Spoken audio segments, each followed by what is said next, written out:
सिखों के 10वें गुरु गुरु गोविंद सिंह के समय की बात है। एक दिन उनके सत्संग में एक बेहला कहने लगा, गुरुजी मुझे नाम दे दो। वह गुरुजी ने कहा कि तू नाम का करेगा क्या, तू रोजाना आकर मेरे पास कुछ पूछ लिया कर, तेरा उसी से उद्धार हो जाएगा। अब संतों की तो मौज होती है, उन्होंने जो बोल दिया वो बोल दिया। अब वह रोज आता है और कहता है, गुरुजी मैनू तुक बच देवो जी। यानी गुरुजी उसको रोज एक तुक बता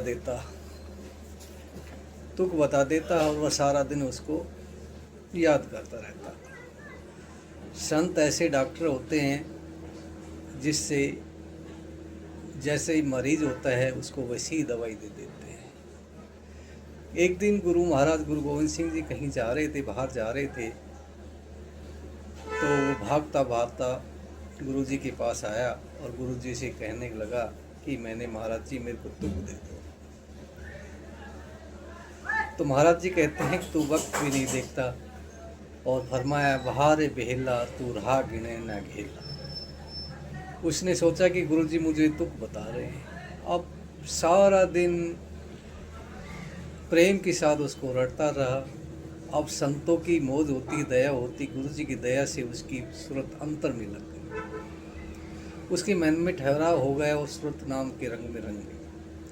अब बाकी शिष्यों ने उस मस्ती के आनंद की अवस्था में देखा तो उन्होंने बहुत गुस्सा आया और गुरु महाराज जी से कहने लगे कि हम इतने दिनों से तुम्हारे पास तुम्हारी सेवा कर रहे हैं और आश्रम में रह रहे हैं, तो आज तक तो हमारी सूरत वहाँ पहुँची नहीं है, हमारे अंदर क्या कमी है। और यह बेहला कल का आया हुआ है और इसकी सूरत आसमान में चल रही है। अब गुरु गोविंद सिंह जी बोलते हैं कि जाओ कुछ भांग लेकर आओ। वे शिष्य भांग ले आए और उनको कहा कि इसको अच्छी तरह से घोट कर एक मटके के अंदर घड़े के अंदर भर लीजिए।